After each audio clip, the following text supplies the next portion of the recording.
Good morning. Oh, good morning. Oh, good morning, y'all. Listen, y'all know I'm transparent and authentic. I'm not even going to talk about all this now. I'm going to talk about what I just went through. Now, I don't know about you, but I know about me. Listen, uh, uh, uh, in the 23 years I've been in my house, I've never had a problem with mice, rats, whatever, right? Right? Right. And so here, for some reason, this year, first I heard them crackling in the walls. You know what I mean? And I'm like, oh my God. And so and then eventually, right, I started hearing them.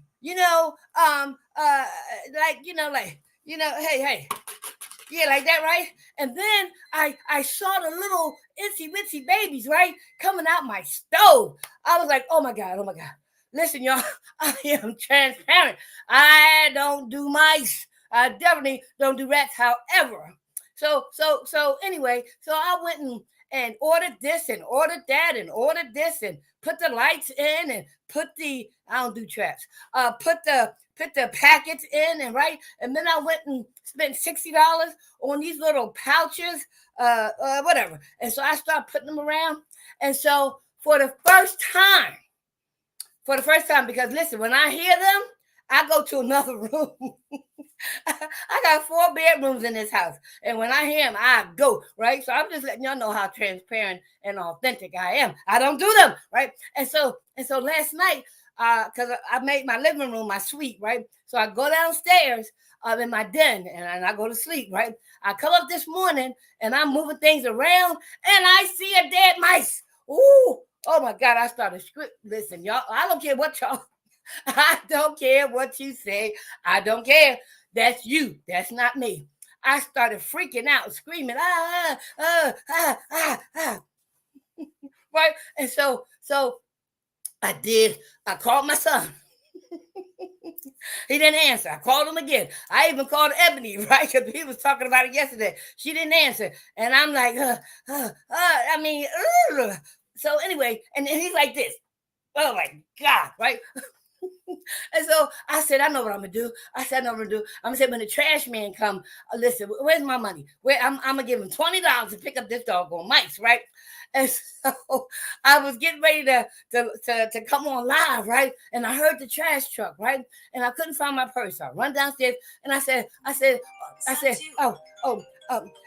here go my son. Son, I was calling you to come get this mice. But the trash man came up here and got him.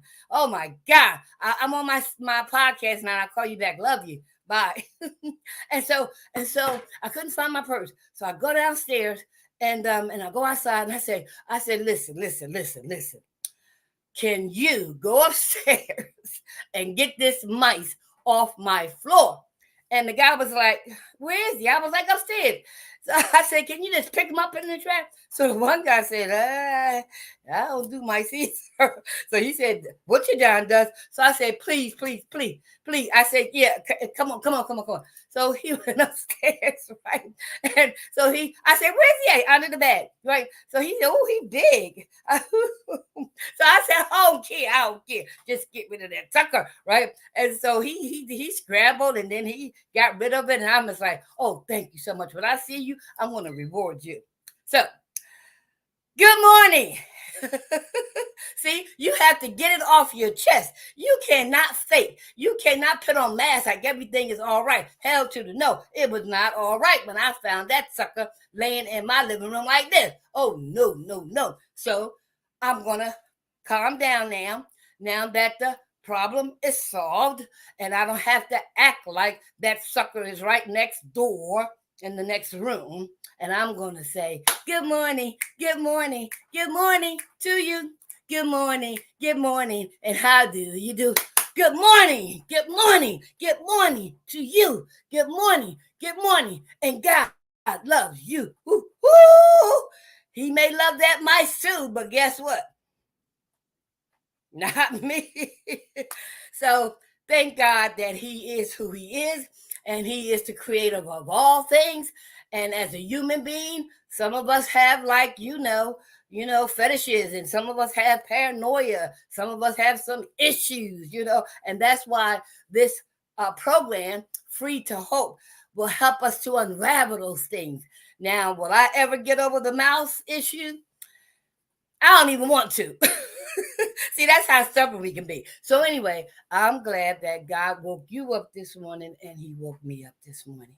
And so, as you can see, I'm in my original form, how I went to bed, and how I woke up this morning. So I'm going to start by, I let y'all know I got two little teeth here.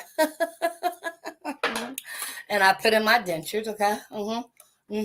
And then I put on my top ones, right? And then I comb this a little bit, right? The other day I had some wigs on, right? And then I brush it, right? Bam. Woo! See? All that took less than 15 seconds. Now, I'm gonna put my earrings on only because right after the podcast, I go to my AA meeting. But then I was thinking sometimes I go without my teeth, I go without my earrings, and sometimes I just go with what I have on. Slippers, mix-max socks, what? Listen, when I got high, I went any way, shape, form, and fashion to make sure I got mine. So recovery has taught me how to just be you. And so, not that these things that I put on, combing my hair, put on my earrings, put on my teeth, makes me any different, right? What happens is the mask that I think I'm putting on to show, this. Yeah, right. Hell to the no. No. I wear these now because of my culture, my ancestors, right? They wore different masks, but they were all based on spirituality. Spirituality, right? And so I am emphasizing that when I put on any kind of jewelry or makeup, I am accentuating my culture, my tradition, not to please you, or you. I had to go through that in order to become authentic and transparent because I wanted to be set free. And so I'm just going to say to you right now, right here, right? Welcome, free from recovery, emerge empowered. So you could be similar to me. You cannot be like me, and I can't be like you, but similar, right? In that I want to help you be set free like others help me to be set free.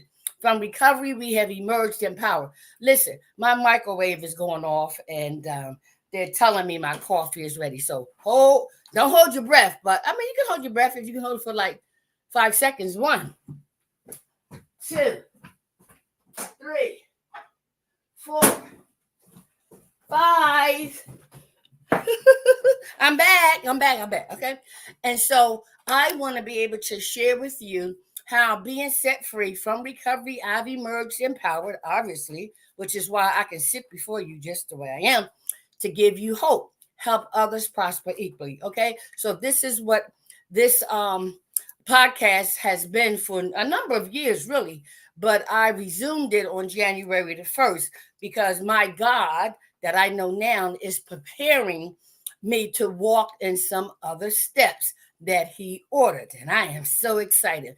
But before I can do that, I need to continue to set myself free, right? Every day, every minute of the day, because sometimes, that adversary is so sneaky, so cunning, so baffling, so powerful that I had to be mindful. Edwina, why did you do that? Edwina, why did you say that? Edwina, why are you acting like this? Yes, self-awareness is magnificent. Self-awareness is a discovery, right, of trying to reveal things that were concealed so that I can heal. Yes, so I love self-discovery. I love self-awareness, but it did not come about because I was broken. I found out underneath a parked car 34 years ago, I was broken and broke. And so as a result of calling out to this God that I didn't know to take me out this life and show me the better way, I haven't looked back since. Y'all know the rules. And then I had to be introduced to some spiritual tools and resources to help with my brokenness and being broke, and to be set free and to give hope to others. We were born to serve, okay? And so I always wanted to let you know, like, where did it all start? And so, being a part of a 12-step spiritual program, I found out where it all started. Through the fourth step inventory, made a searching and fearless more inventory of ourselves, identifying our assets and our liabilities, is where I discovered that there was nothing wrong with me, but something definitely happened to me. And so I had to learn how to face everything and recover, which is a spiritual acronym for fear. Instead of up everything in one, forget everything in one. No, no, no, no, no. So I'm going kind of fast because I always repeat the same thing. But guess what? Repetition is so important, because you might have heard yesterday and you might hear now, but the goal is for us to listen, as the five agreements talk about, okay? And so learning how to face everything and recover, face everything and be restored, face everything and be rejuvenated, face everything and rejoice, face everything and be responsible, face everything and rebound. Yes, from a humanistic point of view of thinking, acting, behaving, to a spiritual one, that we can begin to display the fruit of the Spirit, as was talked about by my pastor, Dr. Christopher Allen Bullock, yesterday at Canaan Baptist Church. I didn't like the religion aspect too much of it, right? Because of what I saw and how I was treated during my addiction. But these past going on 19 years being with my first family, I'm in love. I'm in love. And he talked about the fruit of the Spirit, given the analogy when he went to the market with him and First Lady Debbie, and how when he saw the fruit, wow, they were taken off the branches. They were taken off the vine. And here they lay just as beautiful. But the reality is they want to be rotten soon, right? And so he was talking about staying connected. And that's why I want to continue to stay connected to the spiritual resources and tools that have allowed me to be spiritually free, to give hope to others, to address my brokenness and being broke. Okay. So the next thing I wanted to share with you was that, I shared with y'all how basically things started. I shared with you how with my dad, right? With my dad, right? My dad, he was a teenage parent. He was a veteran. He provided for his family. He was an educator. He was controlling. He instilled fear in us, right? He balked against the system. And the beautiful thing is that he taught us how to skate. But guess what? I also learned from my dad that women are to be used, abused, and replaced. Yes, as a little girl, my dad was my world. But I saw how he treated my mother, and I saw how he treated other women. And in my mind as a child, it was evident that women are to be used, abused, and then replaced. And somewhere in my psychic back then, I grew up believing I'm going to do the same thing with men. I'm going to use them, I'm going to abuse them, and then I'm going to replace them. So that's where some of these things that I learned what happened to give me these attitudes, ideas, and behavior. The other thing that I learned from my dad was that as much as I wanted the attention from my dad and would try to get it in any way, shape, form, or fashion, the only time he showed affection, this is what I learned in terms of what happened to me, was after he abused my mother or he abused us. The sorry and the hugs and the wiping of the tears, right? So in my mind, I said to myself, well, the only time you're going to show that you love me is when you abuse me. You will show me affection afterwards. Broken and broke. So those were some of the things I learned from my dad. And then, and going back, I also, wait a minute, I also had to recognize, right, with my mom, right? What did I learn from my mom? Right? She was a teenage parent at 15. At age 22, she had 6 kids. She was adamant about being protective of her children. But I also remember her seductive moves and gestures, her messages and tone of voice. She was passive for some time. She endured great abuse, right? And eventually she found happiness. But all that to say, I learned from my mother, right? That you take the abuse. You take the abuse, and I couldn't understand why. And then after learning, about her brokenness and being broke, right, that she wanted to protect her kids no matter what, any and all conditions, even if that meant she was being abused. So watching that, seeing that created the brokenness and being broke of what? What do I sacrifice myself, no matter how much harm is inflicted on me, to protect my children? Yes. And so from a child's point of view, we don't know. We are confused. We don't know what's going on. Mom, why are you staying? Mom, why you do that? Mom. And then every time she would get the courage to leave, she would always go back. She would always go back. So that validated, my statement that women are to be used, abused, and replaced. Because every time my mother left, or every time he put her in the hospital, he brought other women in the house. I need a drink. Not only did he bring them in the house, I was one of those curious children. I would peep, I would listen. And I saw my dad do some things with other women in my mother's and dad's own bed. Oh, wow. Respect, brokenness, broke.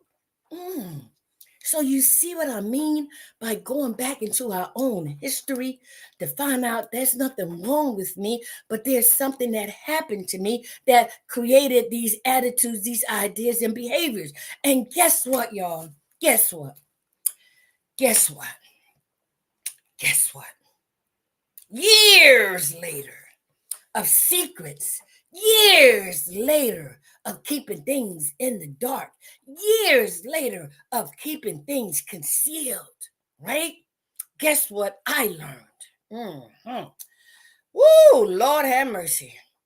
Right here, you see my siblings. Yes, you see my siblings. So when we talk about being broke and broken, not only do we, when we go back to find out what happened to us, we also discover what happened to others, particularly the siblings.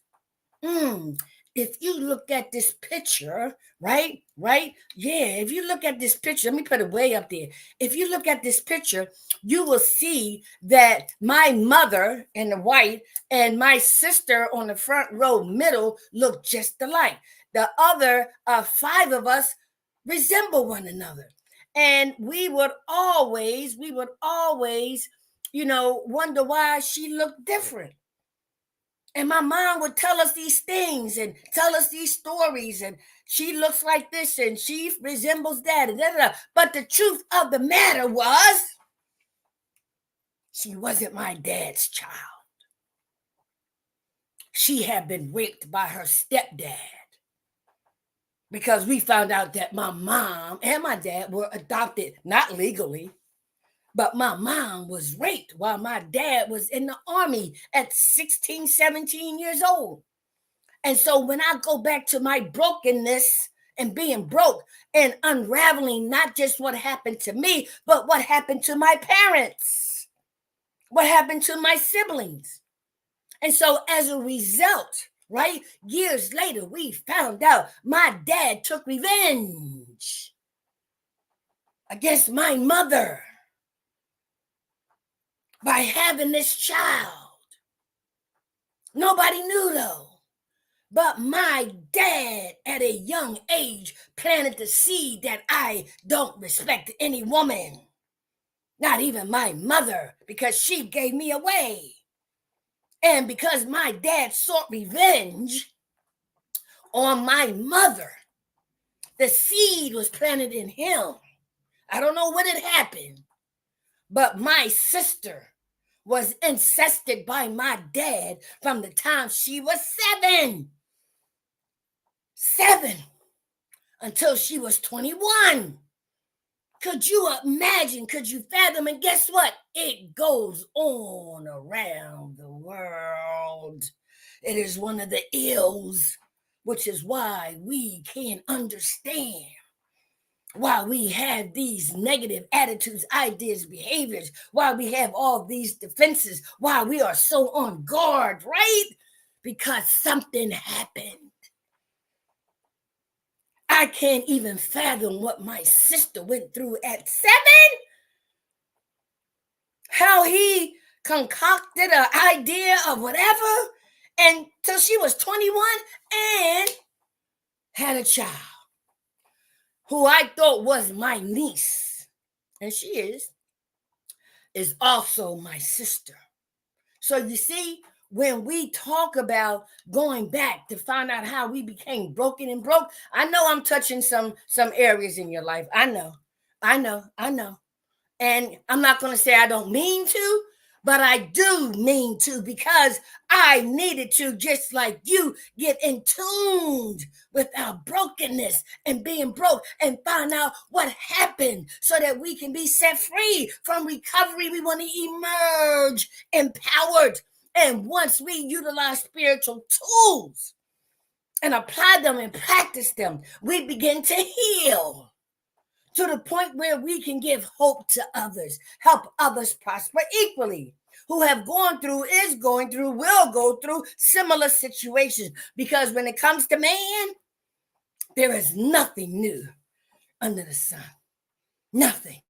Okay. And so I learned with my siblings, right, how to be, competitive, and we were rivals, right? Yeah, we were uniquely different, but similar. All of us are talented, right?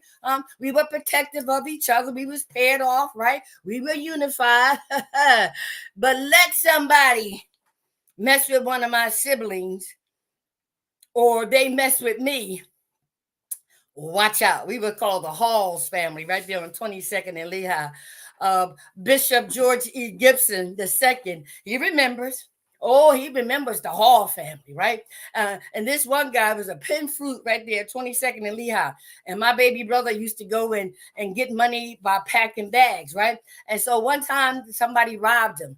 And this guy, what is his name? I forget his name. But he told that boy, he said, man, boy, you mess with the wrong family. You mess with the wrong family. That boy got some siblings. Oh, you'll see. And sure enough, all of us went over there to pin fruit, and we did what we do, even though we fought and like cats and dogs with each other. But when it came time to protect one of our own, boy, he never got robbed again, because the word was passed around in the neighborhood. So you see, what's so interesting about our brokenness and being broke, what is evident now, as much as we were close as siblings and all of us endured the same thing, but here's the hit. All of us had a different perspective. Yes. All of us had a different perspective. So if I categorize it in the group, my brothers saw the womanizing and the abuse of women to my mother as a way to control them. That's what they saw. My sisters and I, we had a different perspective, right? We felt if we did certain things and act a certain way and make the tears come down and flaunt and whatever, right, that we would get the attention we need. We would get the affection that we need. But when the tables turned and it became negative and abusive, we were frightened to death. We were frightened to death. Should I? Could I? How come 6 kids could not protect our mother? During those times when my father was brutally beating my mother because he instilled fear in us. Could you imagine the guilt? I know I felt. I don't know about my siblings. The guilt I felt. And oftentimes, my siblings would blame me. Yes, they would blame me because my dad knew that I would tell him the truth. My dad was my world. I looked just like my dad, acted like my dad, right? And there were times when my dad purposely would point me out. My mother and I and the kids would go someplace and she told my dad one thing, I don't know, but then he'll call me and say, Edwina, how you doing? Hey, where did y'all go today? Oh, we went to this man's house and he gave us some cookies. He dropped me like a hot potato and went on to abuse my mother. Do you know how my siblings blamed me? For a whole lot of years, how much guilt I felt because I told the truth. So here's the brokenness in being broke. Do I lie to protect others? Do I not tell the truth in fear that something might happen? That is where the seed of lying, afraid to tell the truth, began. My brokenness in being broke, yes. This is where the seed of me having this attitude, ideas, and behaviors about men, which is another reason why the 3 husbands that I had were all older men. I wonder why. My 4th step revealed it. I was still looking for a daddy to give me attention and affection. I was using them to get what I want. Yes, My mother, whether it was whatever, she said a woman never have to be broke, and that was really emphasized by this lady right here, my Aunt Margaret. Yes, honey, she was a barmaid, and she did this and she that, but in actuality, she was a prostitute too. Yes, she was. Yes, she was. She would get the makeup and the wigs and pull up the breasts and and da da da da and da da da da. And I watched her for a long time as a child because she was the one who would come get me out of the 6 kids because I looked just like my dad, but not knowing that she had things that happened to her that created her brokenness and being broke. You see how the perpetuation of brokenness and being broke happens? There's more to tell. There's more to share.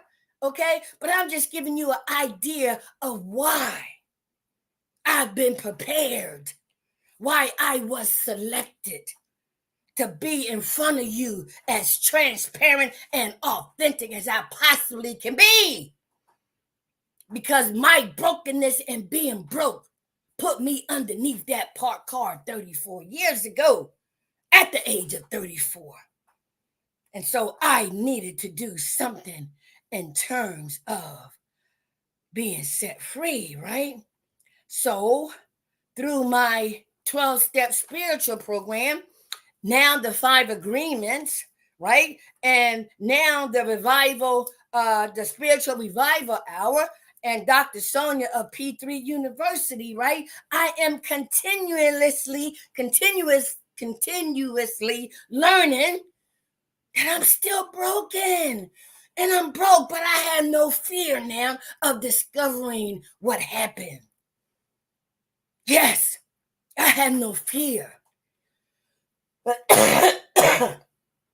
hold on. I have no fear. And so now I am aware of what situations, circumstances, events, what would want to make me put on the artificial mask to cover up things that I need to reveal that I've been concealing because I want to continue to heal. And so this, what I'm doing for you, I'm really doing it for me. I'm hearing myself tell myself the truth. Do you hear me? Yes. And so I just want to share with you right now. I want you, Jay Macklin said if she's in town, she's already coming. I want you to mark your calendar right now. Saturday, March the 23rd, the day of my mother's birthday. I thought having it on my anniversary, February the 23rd, was profound. But even more profound is having it on my mother's birthday. Yes, giving homage to her. Yes, in so many ways. So mark your calendar for Saturday, March the 23rd from 2 to 4 p.m. I'm inviting rehabs, detox, mental health agencies. I'm providing those in the church, those out the church. I want any and everybody to come to this free event. Free. So I can show you how being free, from recovery emerge empowered to give hope to others. I will be sharing with you my book that I wrote 4 years into recovery. It's really my journal entries. I want to share with you things that I wrote about myself throughout the years. But more importantly, I want to give you. This is what I want to give you, y'all. This is what I want to give you right here. This is what I want to give you, okay? This is what I want to give you.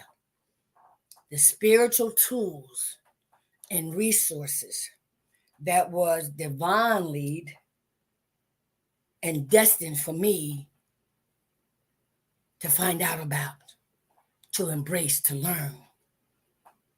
I had no idea. But the student in me became ready, and the teacher appeared underneath that parked car. But when the God that I know now and didn't know then said, I'm going to put you on a spiritual path of discovery about how to use this same vessel that the enemy used for bad and evil, how you can now be possessed by the fruit of the Spirit. And the first thing I needed to be is true to myself and being authentic and transparent. So will you join me on Saturday, March the 23rd, as I present to you? I'm freaking tired of being broken and broke. The spiritual tools and resources I'm using to help set me free. From recovery, emerge empowered to give hope to others, help others prosper equally. I was born to serve. And if it's just one, then God said, your job is done. Be blessed, be blessed, be blessed. And if it's God's will that we are joined again tomorrow, I'll be here. Just as cuckoo for Cocoa Pops as I am. I love you. I love you. Because I love me. Because I learned that he loved me first. Then I learned how to love me. And therefore I can learn how to love you. And here's the clicker. Unconditionally. We'll talk about that later. Bye. Love you.